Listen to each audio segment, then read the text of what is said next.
suscríbete a Venganza Perfecta. Nos encantaría saber desde qué parte del mundo nos acompañas. Cuéntanos en los comentarios. Ahora, sumerjámonos en la historia de hoy. Braulio Olsen siempre había sido una persona tranquila.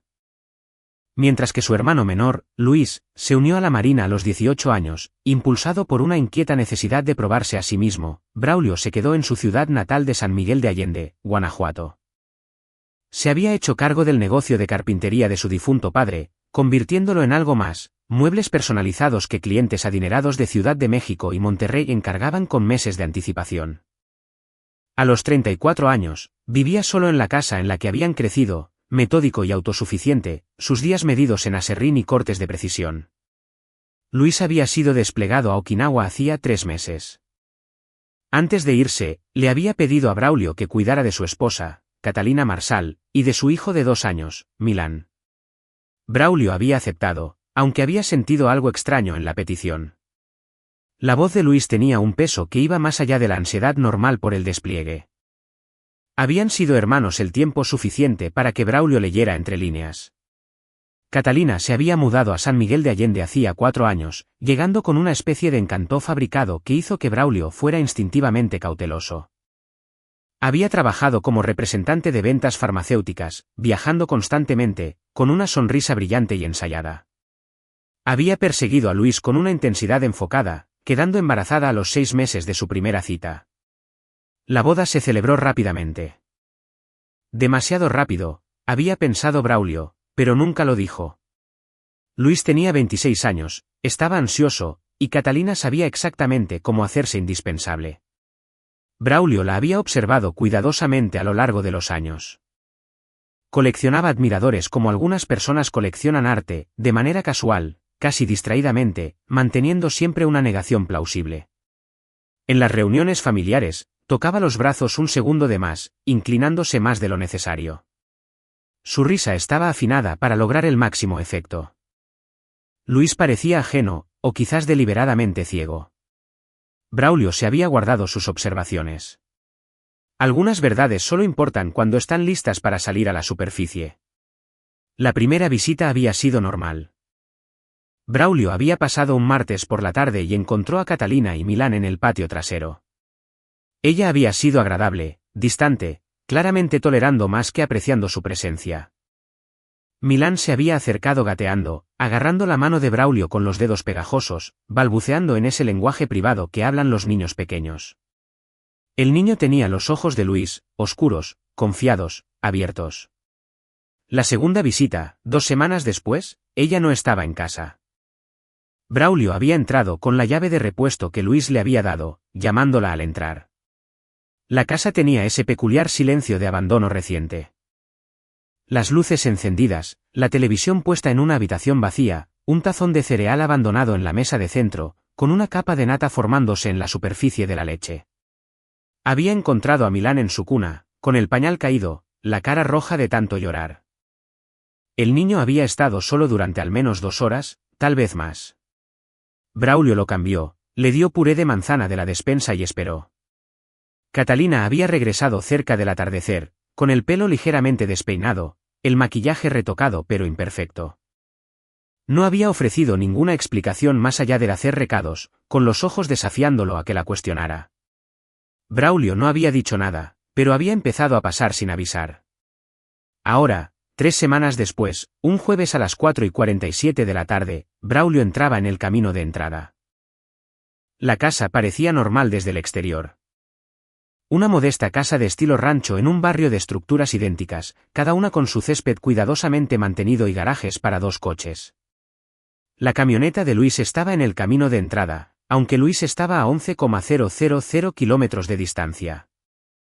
Catalina conducía una camioneta Lexus blanca que no se veía por ninguna parte. Braulio usó su llave, el familiar chasquido del cerrojo resonando en la entrada. Catalina, llamó. Entró, con sus instintos ya alerta. La televisión estaba apagada.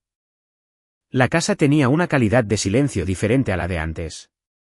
No una ausencia reciente, sino un ocultamiento activo. Se movió por la sala de estar, notando la copa de vino en la mesa auxiliar, con una marca de lápiz labial en el borde. 2 copas en realidad, una con lápiz labial y otra sin él. Subió las escaleras, llamando a Catalina de nuevo, aunque ya sabía que no respondería. El llanto de Milán le llegó antes de abrir la puerta de la guardería. El sonido tenía esa cualidad agotada de un niño que había estado llorando durante un tiempo, con la voz ronca y desesperada. Braulio abrió la puerta y encontró a Milán de pie en su cuna, con la cara manchada y húmeda, extendiendo ambos brazos. La ventana estaba abierta, las cortinas se movían con la brisa de la tarde. Braulio cruzó hasta la cuna y levantó a Milán. El niño se aferró a él, con sollozos hipantes contra su hombro. Luego se dirigió a la ventana, mirando hacia el patio trasero. La escena se compuso en fragmentos, su cerebro se negaba a aceptar la totalidad durante varios segundos. Catalina yacía sobre las losas del patio, su cuerpo en un ángulo que hablaba de impacto y gravedad. Llevaba un vestido lencero negro, un zapato quitado, el pelo esparcido alrededor de su cabeza. Pero no estaba sola. Un hombre estaba arrodillado a su lado, de espaldas a la casa. Llevaba pantalones grises de aspecto caro y una camisa de vestir blanca, con las mangas arremangadas hasta los codos. Mientras Braulio observaba, el hombre se levantó, pasándose ambas manos por el pelo en un gesto de puro pánico. Se giró ligeramente y Braulio lo reconoció. Jamal Fischer, un promotor inmobiliario que había hecho una fortuna comprando y vendiendo propiedades en el Bajío. Braulio había hecho un trabajo personalizado para él hacía 2 años, estanterías empotradas para la oficina de su casa. Jamal tenía 43 años, estaba casado y tenía 3 hijas adolescentes. Braulio sacó su teléfono y marcó el 911, manteniendo la voz firme mientras daba la dirección y una breve descripción de lo que estaba viendo. Milán se había calmado contra su hombro, con el pulgar en la boca, sintiendo el cambio en el mundo de los adultos a su alrededor. Ha habido un accidente, le dijo Braulio al operador. Una mujer se ha caído desde la ventana de un segundo piso. No se mueve. Hay un hombre con ella en el patio trasero. Se quedó en la línea como se le indicó, observando a través de la ventana cómo Jamal caminaba por el patio, sacando su propio teléfono, guardándolo, volviéndolo a sacar. La indecisión del hombre era visible incluso a esa distancia. El pánico y el cálculo luchaban en cada movimiento. Entonces Jamal hizo algo que Braulio no esperaba. Caminó hacia la valla trasera, mirando alrededor del patio con un propósito claro. Cogió una piedra decorativa del jardín de flores, la examinó y la colocó cerca de la cabeza de Catalina. Estaba montando la escena. La mente de Braulio trabajó rápidamente, catalogando detalles, la ventana abierta, el estado de vestimenta de Catalina, o de desnudez, las copas de vino abajo, la forma en que Jamal estaba colocando la piedra, creando una narrativa de una mujer que había bebido demasiado, se había asomado demasiado. Se había golpeado la cabeza con las losas del patio. Pero Braulio había visto las cortinas moverse, había notado la mosquitera de la ventana tirada en el suelo a 3 metros del cuerpo de Catalina. No te asomas a una ventana y te llevas la mosquitera contigo. La empujas, o bueno, alguien te empuja a través de ella. Se acercaban las sirenas, cada vez más fuertes. Jamal también las oyó, su cabeza se levantó de golpe. Tomó una decisión, alejándose de Catalina hacia la puerta trasera. Iba a huir. Braulio se movió rápidamente. Todavía sosteniendo a Milán, bajó las escaleras y atravesó la cocina hasta la puerta trasera. Salió al patio justo cuando Jamal llegaba a la puerta. ¿Vas a alguna parte? La voz de Braulio cortó el patio. Jamal se quedó helado, dándose la vuelta.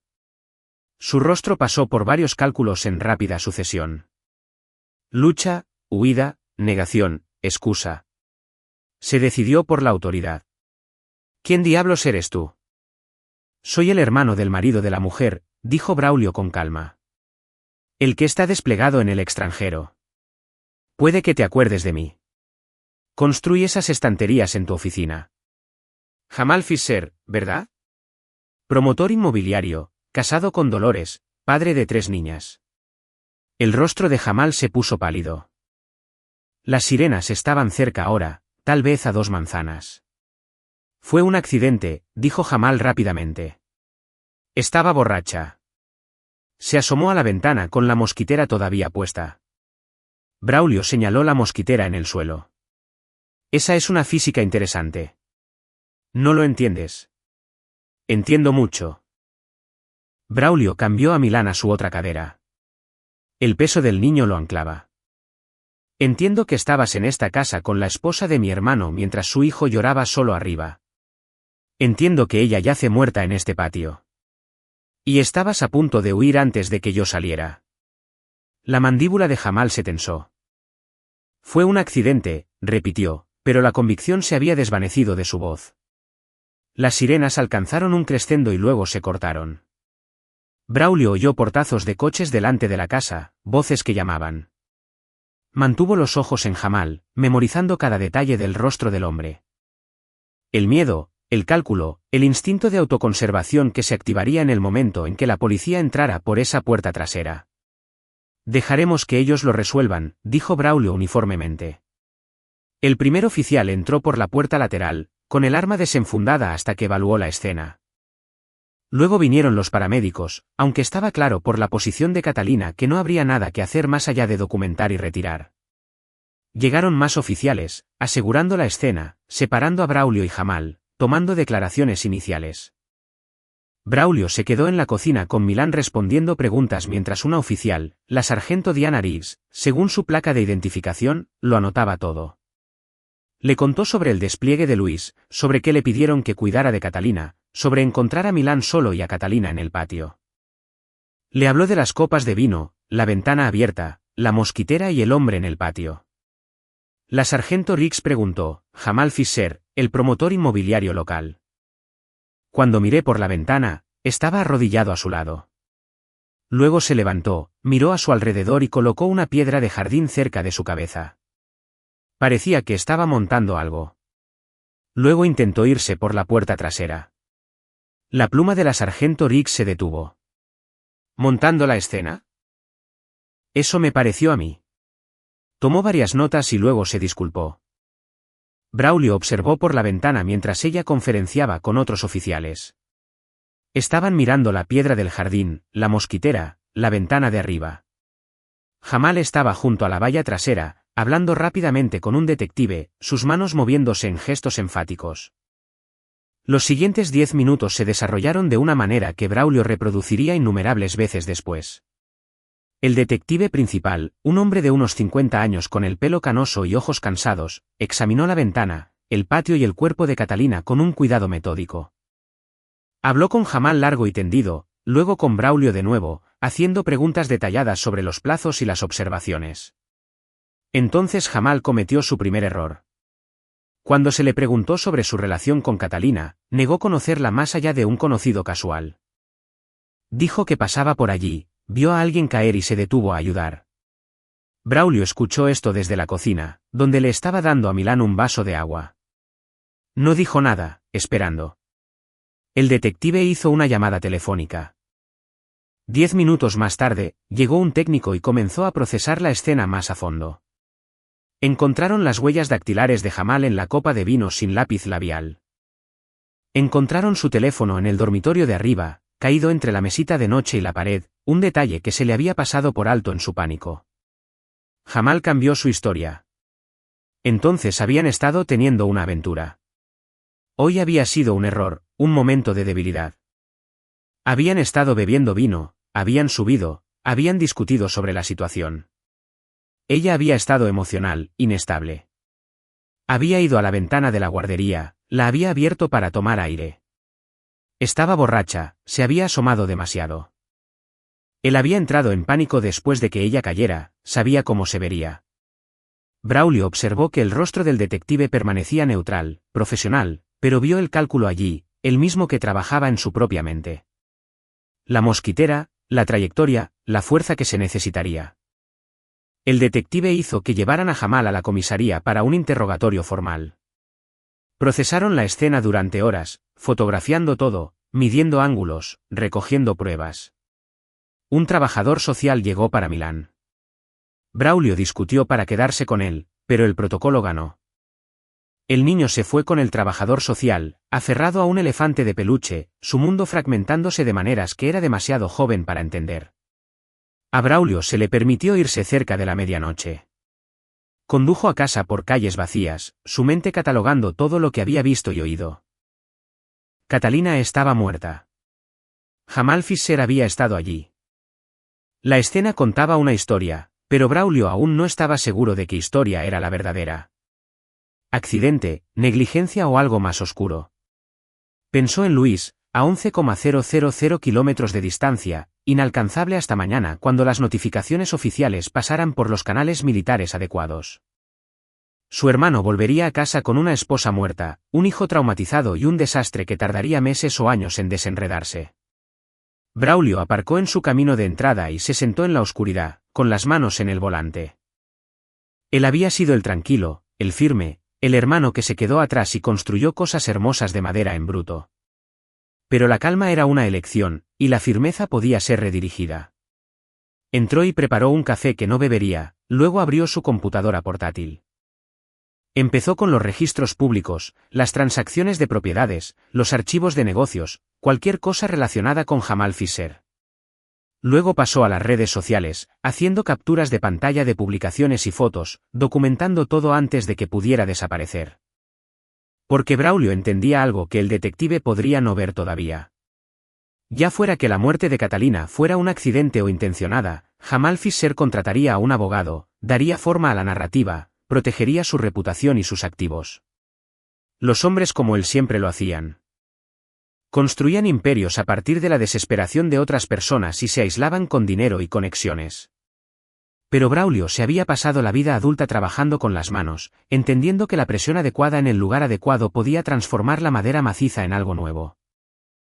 La gente no era tan diferente. Todo el mundo tenía una beta, un punto de debilidad donde la fuerza adecuada los partiría limpiamente. Trabajó durante la noche, construyendo un tipo diferente de estructura, una hecha de información y reconocimiento de patrones. Al amanecer, tenía el esqueleto de algo útil. Ahora, solo necesitaba entender exactamente qué había sucedido en esa habitación de arriba antes de que Catalina saliera por la ventana. Y necesitaba hacerlo antes de que los abogados de Jamal Fischer enterraran la verdad bajo el papeleo y la duda razonable. El funeral tuvo lugar 11 días después. Luis había sido trasladado a casa con un permiso de emergencia, aterrizando en el Aeropuerto Internacional de la Ciudad de México a las 6 de un martes por la mañana. Braulio lo recogió y condujeron las 4 horas hasta San Miguel de Allende casi en silencio. Luis parecía vacío, su rostro con esa particular vacuidad de alguien cuyo mundo había sido reestructurado en su ausencia. Cuéntamelo otra vez, había dicho Luis en algún lugar al sur de Querétaro. Todo lo que viste. Braulio lo repasó. La tercera o cuarta recitación, cada una precisamente igual. Aprendió pronto que la coherencia importaba, que la verdad necesitaba ser a prueba de balas. Describió cómo encontró a Milán, la ventana abierta, el cuerpo de Catalina, el pánico de Jamal y el intento de montaje. Lo llaman un accidente, dijo Luis. Su voz no tenía inflexión. El informe preliminar dice que estaba intoxicada, se asomó demasiado mientras estaba emocional. Eso es lo que lo llaman ahora mismo. Pero no crees que lo fuera. Braulio condujo otra milla antes de responder. Creo que estaba teniendo una aventura con Jamal Fischer. Creo que estuvieron juntos esa tarde. Creo que algo pasó en esa habitación que terminó con ella saliendo por una ventana. Si fue un accidente, negligencia o intencional, todavía no lo sé. Todavía, repitió Luis. La investigación está en curso. Jamal Fischer. Luis le dio la vuelta al nombre. El promotor. Hice un trabajo para él hace 2 años. Empotrados para la oficina de su casa. Intentó negociar mi precio a la baja en un 40%. Actuó como si me estuviera haciendo un favor al contratarme. ¿Qué sabes de él? Casado desde hace 22 años, 3 hijas, de 15, 17 y 19 años. Su esposa Dolores proviene de una antigua familia maderera. Su abuelo era dueño de la mitad del bosque entre aquí y la Sierra Gorda. Jamal vino de la nada. Trabajó en la construcción hasta que se casó y tuvo acceso al capital. Construyó su negocio comprando y vendiendo propiedades en dificultades, generalmente comprándolas a personas que no entendían su valor. Ahora vale alrededor de 140 millones de pesos. Luis asimiló esto. Y Catalina era buena para encontrar hombres con algo que ofrecer, dijo Braulio con delicadeza, pero la verdad no se suavizó. Lo siento. Lo sabía, dijo Luis en voz baja. No sobre Jamal específicamente, pero sabía que ella era. Me desplegué de todos modos. Pensé que tal vez la distancia aclararía las cosas, la obligaría a elegir. Supongo que lo hizo. Llegaron a San Miguel de Allende y encontraron a la hermana de Catalina, LaToya Frost, ya gestionando los arreglos del funeral. LaToya tenía 38 años, era una especialista en facturación médica de Sacramento que había venido en coche al día siguiente de la muerte. Compartía los rasgos de Catalina, pero nada de su encanto calculado. LaToya era directa, eficiente y claramente agotada por las elecciones de vida de su hermana menor. Siempre fue así, le dijo LaToya a Braulio mientras tomaban un café en una cafetería cerca de la funeraria. Luis se reunía con el director, seleccionando un ataúd que no podía permitirse y que no le importaba. Siempre encontraba la forma más complicada de vivir. El drama era oxígeno para ella. ¿Cuánto tiempo llevaba la aventura con el tipo de los bienes raíces? ¿6 meses? Tal vez más. Me llamó al respecto 2 veces. La primera vez presumiendo, la segunda vez en pánico. Dijo que él había prometido dejar a su esposa, ponerle su propio piso, y luego se echó atrás. Ella amenazó con contárselo todo a su esposa. La taza de café de Braulio se detuvo a medio camino de su boca. ¿Cuándo fue la segunda llamada? Hace 3 semanas. Estaba furiosa. Dijo que tenía influencia. Pruebas de todo. Y que le quemaría toda la vida si no cumplía. ¿Qué tipo de pruebas? Conociendo a Catalina. Fotos, vídeos, mensajes de texto. Lo documentaba todo. Lo guardaba como un seguro. ¿Dónde? LaToya se encogió de hombros. Probablemente en su teléfono.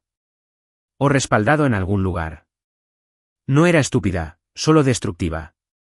Braulio pensó en el teléfono de Catalina. La policía lo tenía, pero estaban tratando esto como una investigación de accidente, no como un homicidio. Mirarían las llamadas y los mensajes de texto recientes, pero un análisis forense profundo que requería una causa probable. Podrían no seguirlo. La policía necesita saber sobre esto, dijo. Se lo dije. Tomaron notas, dijeron que lo investigarían. Ese detective, Oseas Riddle, parecía interesado, pero sin comprometerse. Braulio conocía ligeramente al detective Riddle. Había investigado un robo en el taller de Braulio hacía 2 años, recuperó algunas herramientas robadas. Riddle era minucioso pero operaba dentro de estrictos límites de procedimiento. No presionaría para una investigación de asesinatos sin pruebas sólidas. Y los abogados de Jamal ya estaban construyendo la narrativa del accidente. El funeral atrajo a una modesta multitud. Algunos de los colegas de la industria farmacéutica de Catalina, vecinos, algunos de los compañeros de la Marina de Luis de Permiso. Jamal Fisher no asistió, lo cual era de esperar. Su esposa Dolores sí, lo cual no lo era. Dolores Fisher se sentó en la última fila con un vestido negro y gafas de sol de gran tamaño a pesar del día nublado. Tenía 51 años, elegante de esa manera cuidadosa de las mujeres que habían aprendido a mantener las apariencias independientemente de la podredumbre subyacente. Braulio la observó durante todo el servicio, notando cómo nunca lloró, nunca se secó los ojos, solo se sentó con una postura perfecta y una atención concentrada. Después del entierro, mientras la gente se dispersaba hacia sus coches, Dolores se acercó a Braulio. «Usted es el hermano que la encontró», dijo. «No es una pregunta». «Lo soy. Quiero agradecerle por llamar a la policía tan rápidamente. Debió de ser traumático». Su tono estaba perfectamente calibrado, comprensivo, pero distante, reconociendo sin involucrarse. Braulio estudió su rostro, buscando pistas. «Su marido estaba allí cuando llegué», dijo uniformemente. «Sí», me dijo. «Terrible coincidencia. Pasar por allí en ese preciso momento». ¿Es eso lo que le dijo? Sus labios se comprimieron ligeramente. «No estoy aquí para discutir mi matrimonio con un extraño, señor Olsen. Vine a presentar mis respetos a la difunta. Estaba teniendo una aventura con Jamal. Llevaban meses involucrados. Dolores se quitó las gafas de sol. Sus ojos eran del color del cielo de invierno, pálidos y agudos. Soy consciente. Braulio había esperado una negación, ira, actitud defensiva. No este frío reconocimiento. Usted lo sabía. Llevo 22 años casada, señor Olsen. Se aprende a reconocer las señales. Esta no fue su primera indiscreción. ¿Pero se quedó? Me quedé porque tengo 3 hijas que proteger y un estilo de vida que no estoy dispuesta a sacrificar. Jamal es útil en ciertos aspectos. Su fidelidad no está entre ellos. Podría haberla matado. ¿Lo dudo? Dolores se volvió a poner las gafas de sol. Jamal es muchas cosas. Egoísta, vanidoso, moralmente flexible, pero no es violento. Es un cobarde. Si ella salió por esa ventana, fue porque saltó o se cayó. Jamal habría corrido, no empujado. Intentó montar la escena. La autoconservación no es lo mismo que el asesinato. Entró en pánico porque es débil, no porque sea culpable. Se ajustó el bolso. Pero veo que usted no lo cree. Creo en las pruebas. Entonces reúna algunas. La policía parece satisfecha con su conclusión de accidente. Quizás usted encuentre algo que ellos pasaron por alto. Se dio la vuelta para irse, luego se detuvo. Oh, me pregunto qué espera lograr. La esposa de su hermano está muerta. Probar la culpabilidad de Jamal no la traerá de vuelta. Podría darle respuestas a mi sobrino cuando sea lo suficientemente mayor para hacer preguntas. O podría darle a usted un propósito. Dolores lo estudió con interés clínico. Me da la impresión de que es alguien que necesita proyectos, señor Olsen. Algo hacia lo que construir. Solo tenga cuidado de no construir algo que se derrumbe sobre usted. Se alejó, dejando a Braulio de pie junto a su camioneta. Luis se acercó, cargando a Milán. El niño se había quedado dormido en el hombro de su padre. Agotado por el dolor, no podía apuntar. ¿Quién era esa?, preguntó Luis. Dolores Fischer. La esposa de Jamal. La expresión de Luis se ensombreció. ¿Qué quería? Ver si le causó problemas. Braulio abrió la puerta de la camioneta. Sabe de la aventura, lo ha sabido, no le importa mientras su vida permanezca intacta. Jesús. Luis abrochó a Milán en el asiento de coche que Braulio había instalado. ¿Con qué clase de gente estamos tratando? Del tipo que hace análisis de coste-beneficio en lugar de juicios morales. Braulio arrancó el motor. Me advirtió que no investigara más, lo que significa que hay algo que investigar. Condujeron hasta la casa de Braulio, donde Milán se quedaría mientras Luis procesaba el papeleo y los beneficios y las 1000 tareas administrativas que la muerte creaba. Braulio había convertido la habitación de invitados en una guardería temporal, comprando una cuna y suministros con una eficiencia que le sorprendió. Nunca había querido tener hijos propios, pero la presencia de Milán se sentía como una responsabilidad más que una carga. Esa noche, después de que Luis se fuera a la base para encargarse de los requisitos administrativos, Braulio se sentó en la mesa de su comedor con su computadora portátil y las notas que había estado recopilando. Había sido cuidadoso, metódico, tratando esto como cualquier construcción compleja, entender los materiales, planificar la estructura, ejecutar con precisión. Los registros financieros de Jamal Fischer eran parcialmente accesibles a través de fuentes públicas. El hombre apalancaba la deuda agresivamente, operando siempre al borde de la sobreextensión. Sus propiedades tenían fuertes hipotecas, refinanciadas repetidamente para financiar nuevas adquisiciones. Tenía 3 sociedades de responsabilidad limitada, cada una con diferentes activos estructurados para aislar la responsabilidad. Braulio cruzó los registros de propiedad con el horario conocido de Catalina. Se habían estado reuniendo en una propiedad de alquiler que Jamal poseía en el lado este de la ciudad, un condominio amueblado en un complejo popular entre los alquileres corporativos a corto plazo. La unidad figuraba como vacante, pero mostraba un uso de servicios públicos que indicaba una ocupación regular. Más interesante, la propiedad estaba a nombre de una sociedad de responsabilidad limitada que incluía a Jamal y a un socio silencioso, Enoch Peters, un abogado de la Ciudad de México que se especializaba en protección de activos y planificación patrimonial. La firma de Enoch había sido contratada por Jamal para una consulta de negocios hacía 7 meses, justo cuando comenzó la aventura con Catalina. Braulio investigó los antecedentes de Enoch. Facultad de Derecho de la UNAM, socio de una prestigiosa firma, lista de clientes que incluía a varias personas que habían protegido con éxito sus activos durante los procedimientos de divorcio. No era la primera vez que Jamal planeaba las posibles consecuencias matrimoniales. Braulio estaba construyendo un patrón, viendo formas emerger de los datos. Jamal había estructurado su negocio para proteger los activos de la responsabilidad. Había contratado a un sofisticado asesor legal casi al mismo tiempo que comenzó la aventura. Había creado un espacio privado para la relación, separado de hoteles rastreables o lugares públicos. Estas no eran las acciones de una aventura imprudente. Era alguien que planeaba para las contingencias, protegiendo el riesgo a la baja. Braulio pensó en las palabras de Latoya. Catalina había amenazado con exponer todo cuando Jamal se echó atrás. Tenía pruebas, influencia. ¿Dónde estaban ahora? Su teléfono estaba con la policía. Su computadora portátil había sido retirada de la casa durante el procesamiento de la escena. Pero Catalina había sido representante de ventas farmacéuticas. Había vivido de la tecnología, respaldado todo en la nube. Braulio tomó una decisión. Llamó a Latoya. ¿Catalina usaba almacenamiento en la nube?, preguntó. Por supuesto. Tenía todo sincronizado, fotos, documentos, correos electrónicos. Era paranoica con la pérdida de datos después de que su último teléfono muriera y perdiera un montón de archivos de clientes. ¿Qué servicio? Google. ¿Sabes su contraseña? Silencio.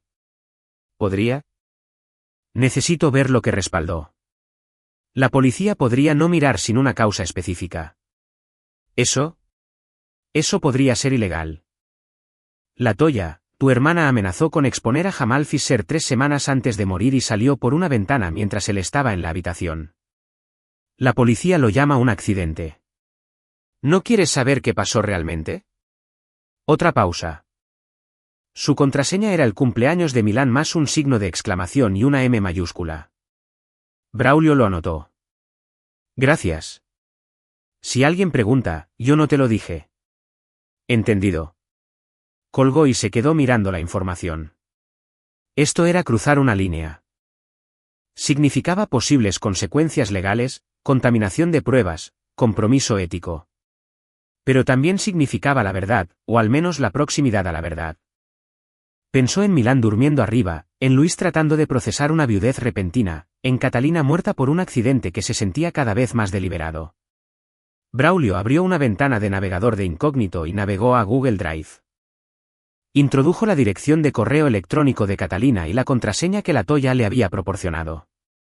Funcionó. El Drive era un caos organizado.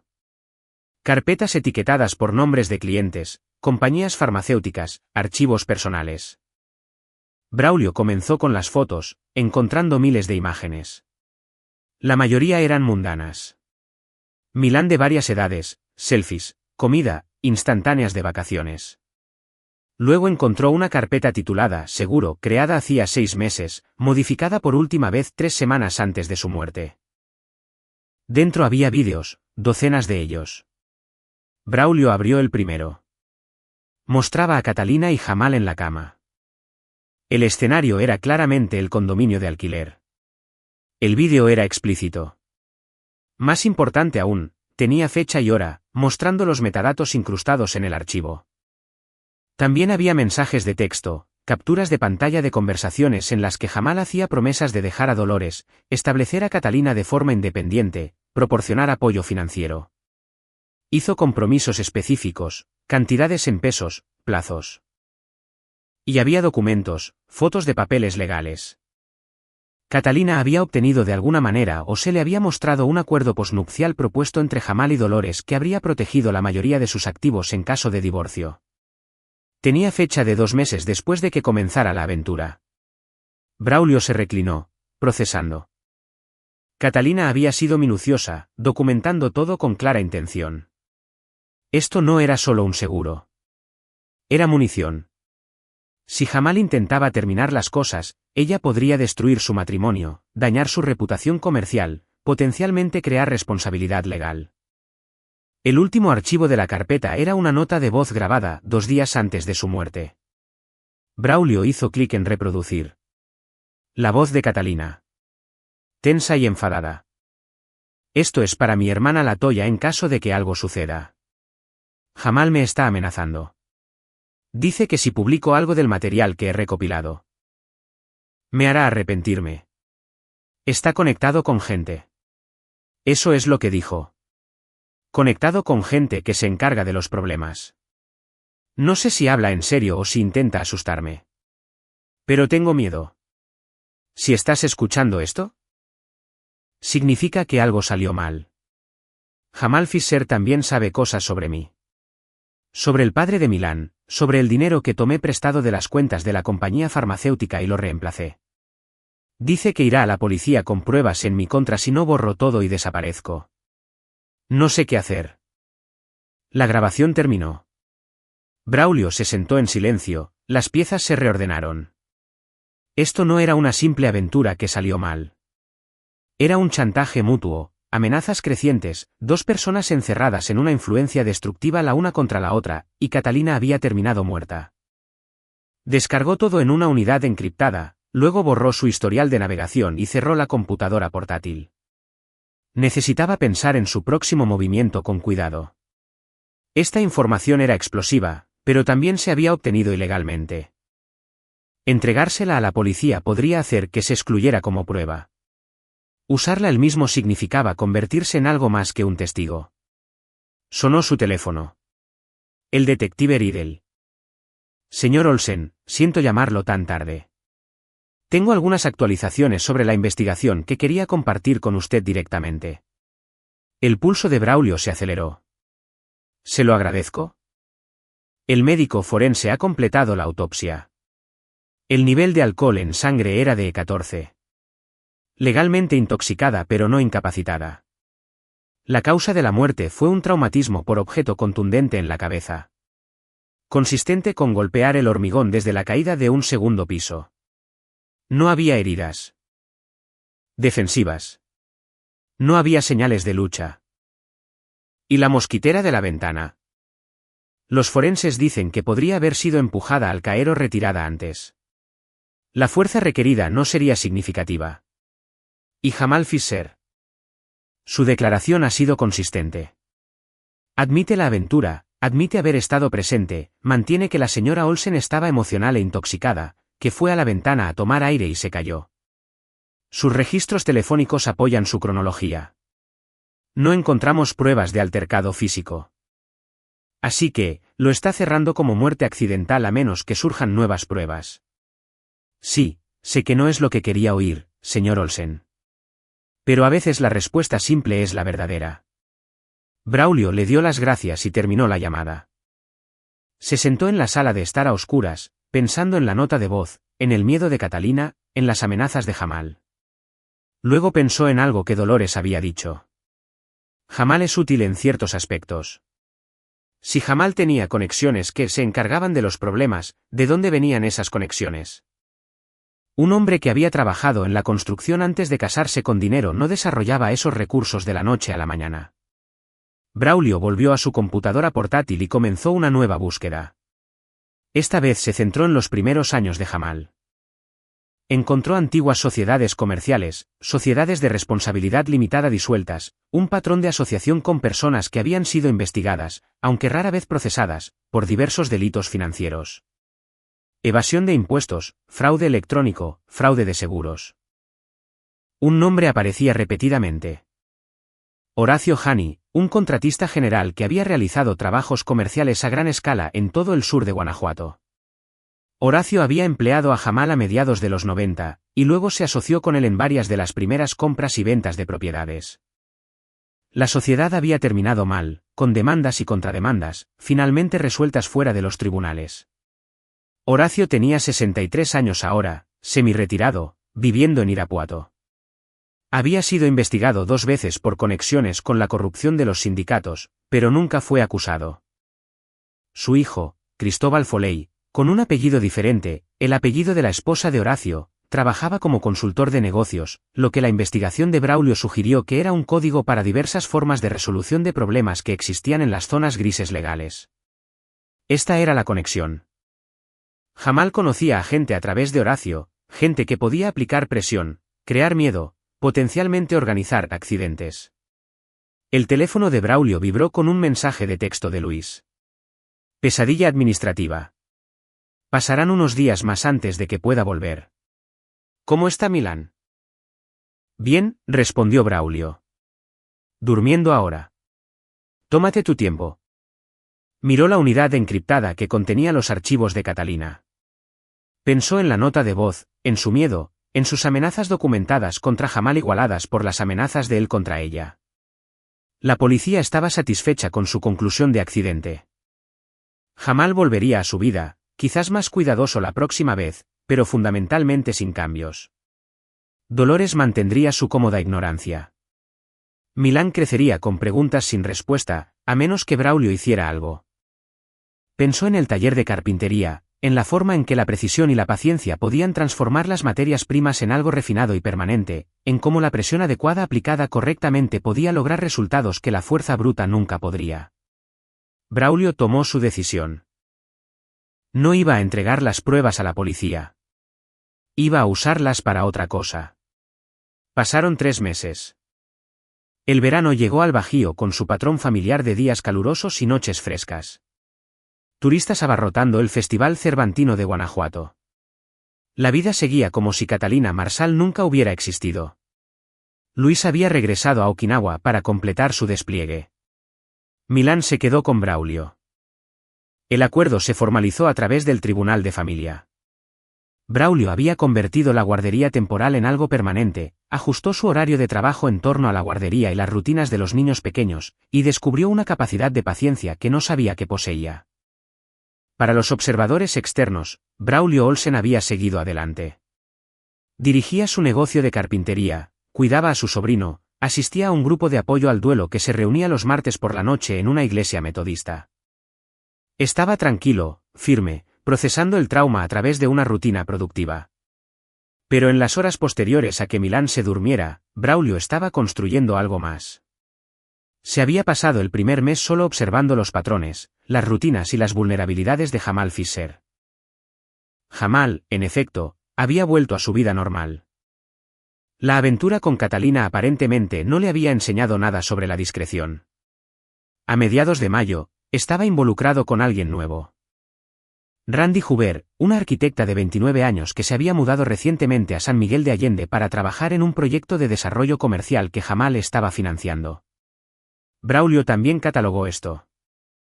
Fotografías de ellos en restaurantes de Celaya e Irapuato, nunca en ningún lugar local, registros de tarjetas de crédito que mostraban estancias en hoteles obtenidos a través de un investigador privado que Braulio había contratado.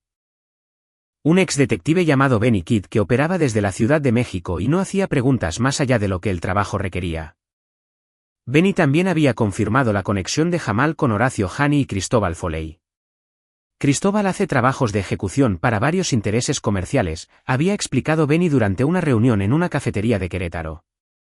Cobro de deudas, intimidación, ocasionalmente hacer desaparecer problemas. Ha sido investigado pero nunca procesado.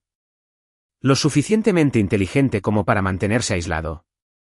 ¿Mataría a alguien? Benny consideró esto. Directamente, probablemente no. ¿Organizar circunstancias en las que alguien pudiera resultar herido? Esa es una pregunta diferente. Braulio le había dado las gracias y le había pagado en efectivo. El segundo mes, Braulio se centró en Dolores Fisher. Ella era la clave, el punto de apoyo sobre el que todo giraría. La había investigado exhaustivamente, entendiendo que era mucho más que la elegante y cómplice esposa que aparentaba. Dolores había heredado la fortuna maderera de su familia a los 23 años después de que su padre muriera en un accidente forestal.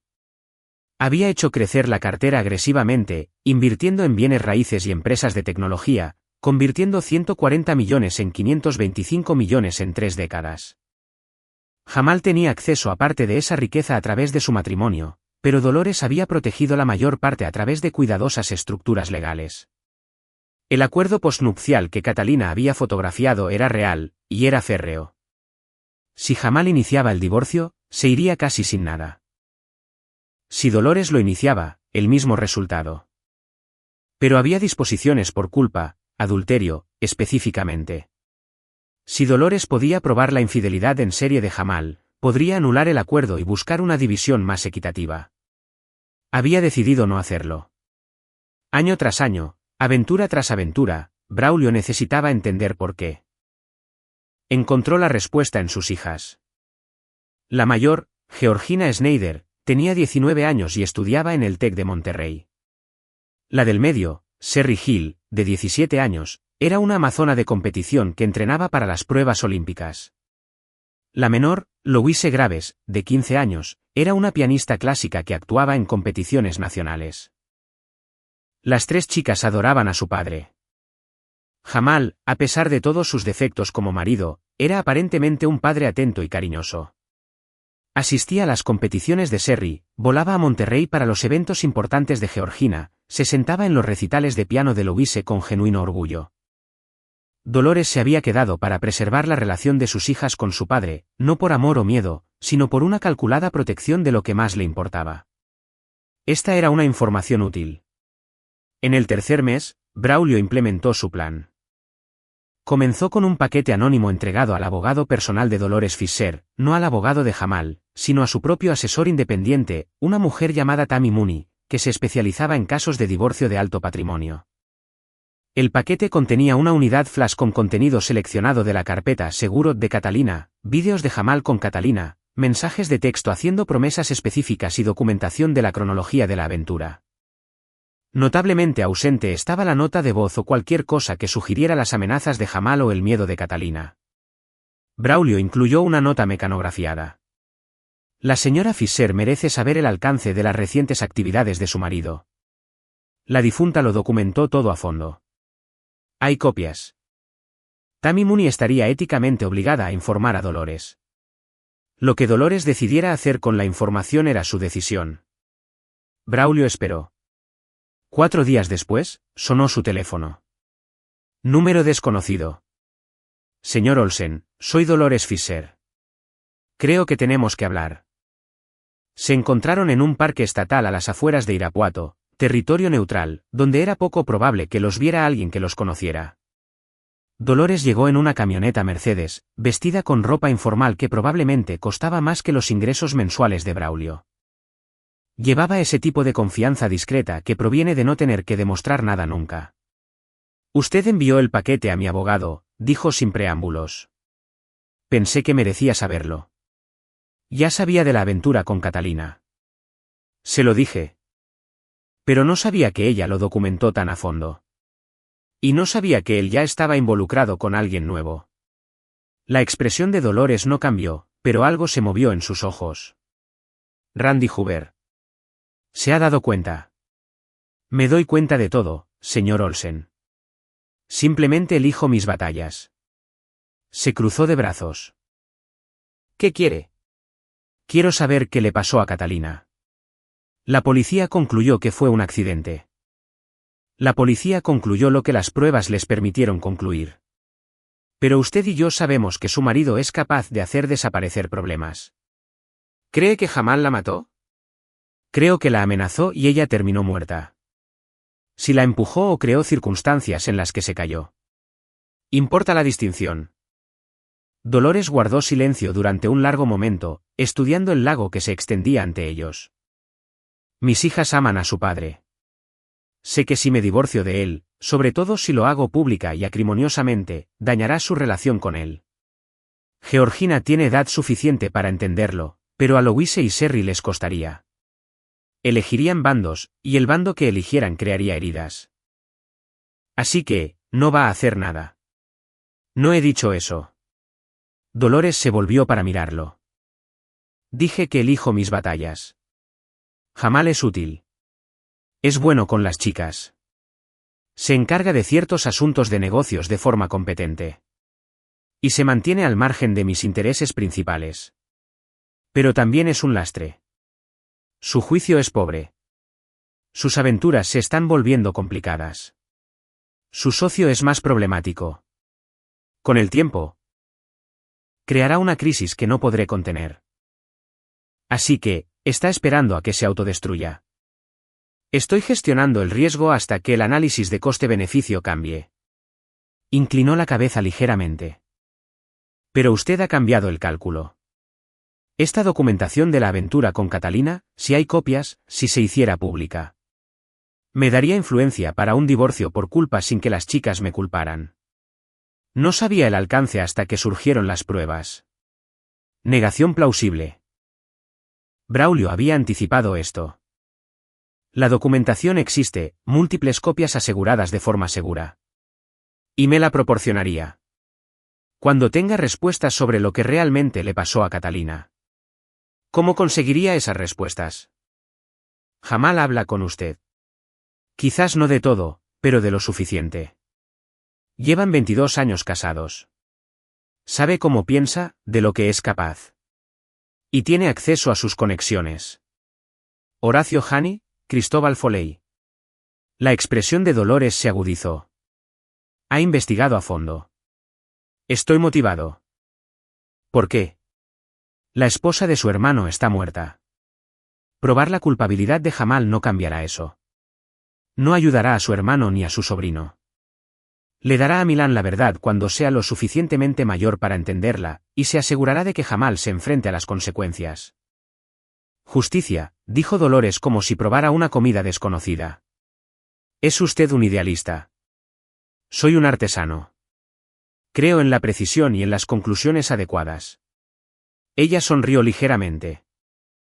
Supongo que ambos queremos que Jamal rinda cuentas, solo que por razones diferentes. Yo quiero que salga de mi vida sin dañar a mis hijas. Usted quiere que sea castigado por lo que le pasó a Catalina.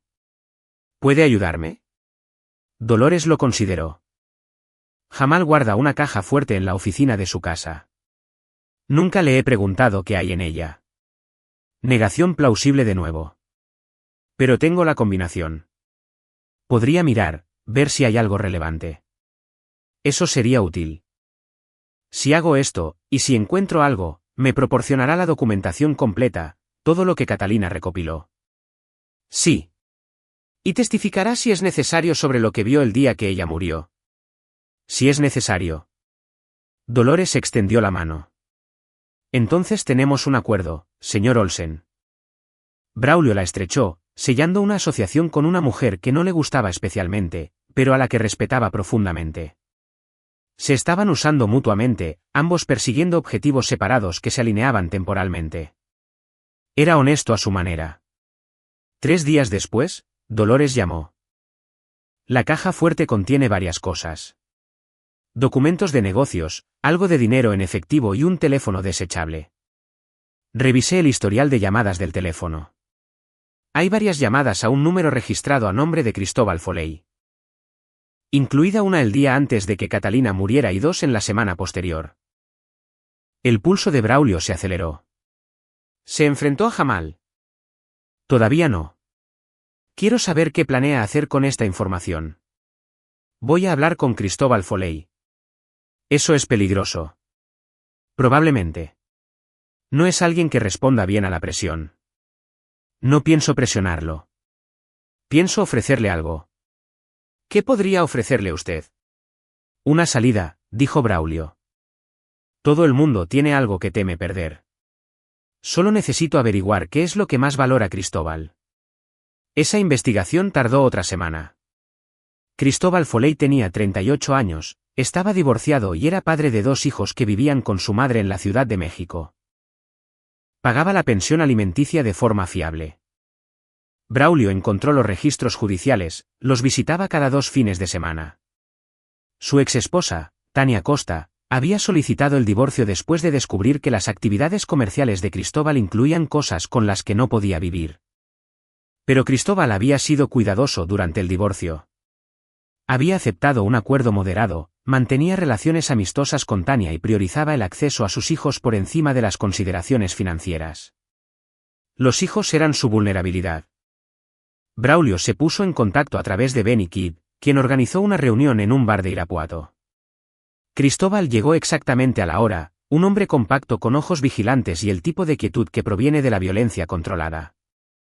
Quería hablar de Jamal Fisher, dijo Cristóbal, sentándose en el reservado frente a Braulio.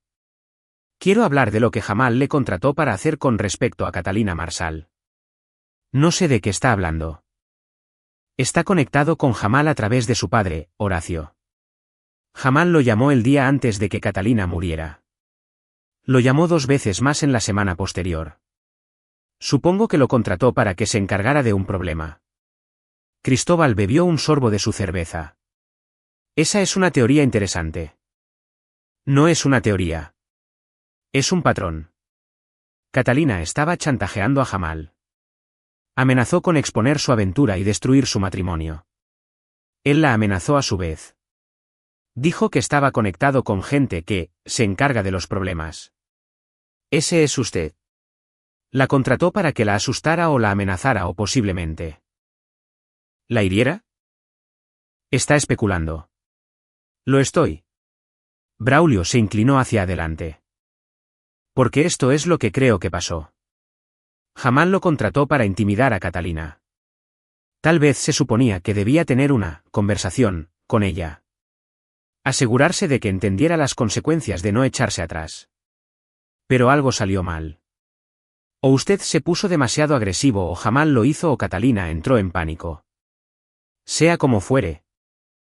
Terminó saliendo por una ventana. Esa es una acusación muy grave. No lo estoy acusando de asesinato. Creo que fue un accidente, un trabajo que se intensificó más allá de lo que nadie pretendía. Pero Jamal lo está encubriendo y usted está expuesto.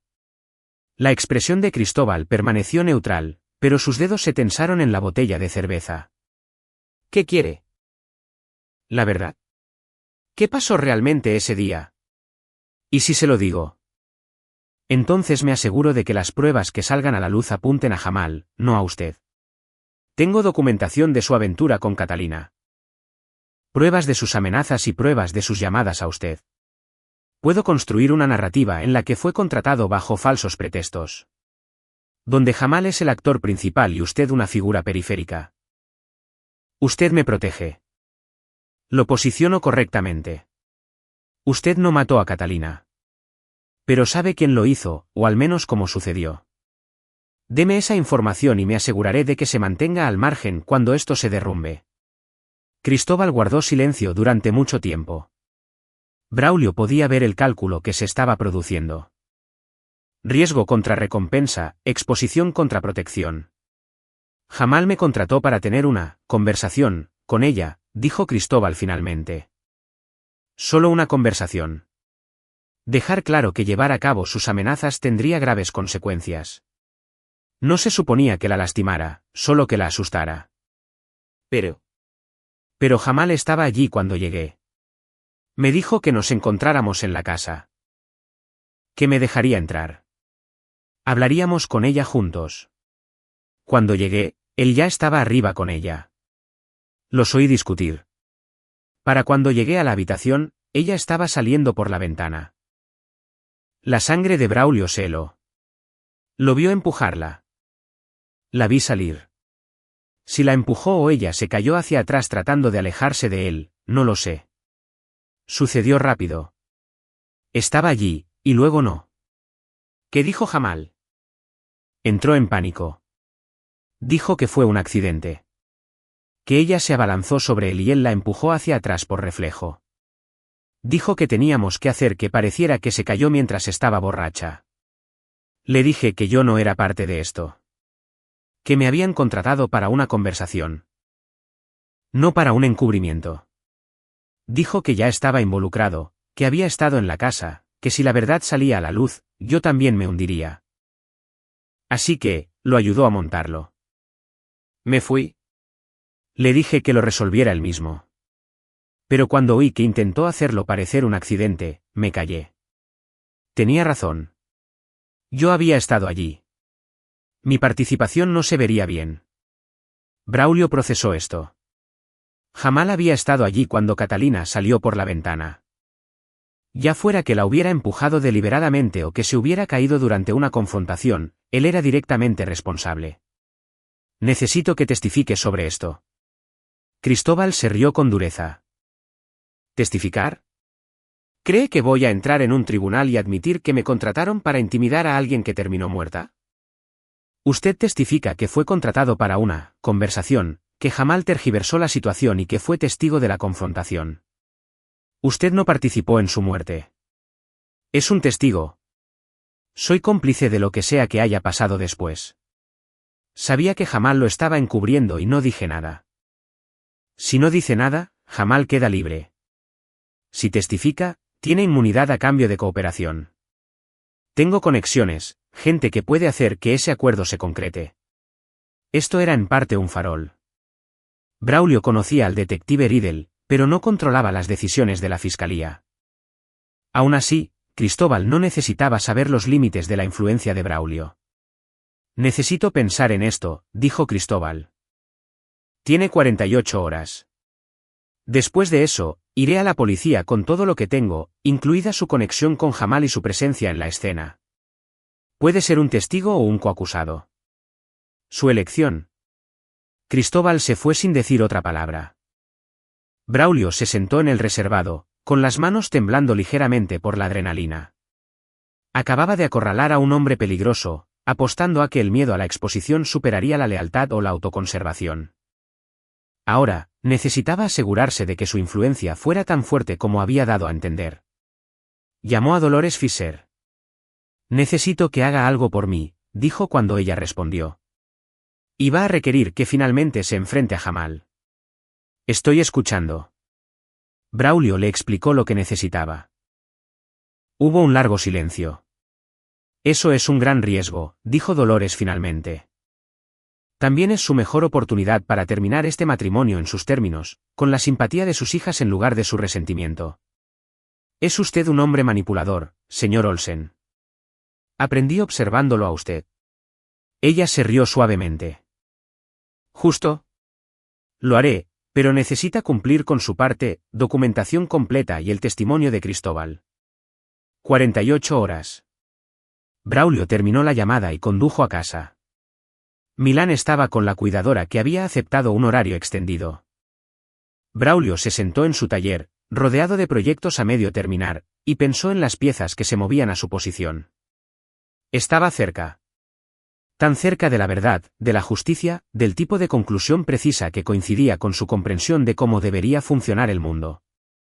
Pero también sabía que las próximas 48 horas determinarían si todo encajaba limpiamente o se rompía en fragmentos irreparables. Pensó en Luis, en Milán, en la voz de Catalina en esa grabación. Si estás escuchando esto, significa que algo salió mal. Algo había salido mal. Pero Braulio iba a arreglarlo. Incluso si eso requería que se convirtiera en alguien más duro y más frío de lo que nunca había imaginado ser. El hermano tranquilo, el firme, el artesano que entendía que lograr los resultados adecuados a veces significaba romper las cosas antes de volver a construirlas. Estaba listo. Y ahí lo tienen. Otra historia llega a su fin. ¿Qué les pareció? Me encantaría conocer sus opiniones en los comentarios a continuación. Si disfrutan de esta historia, consideren unirse a nuestra comunidad suscribiéndose. Significa mucho para nosotros.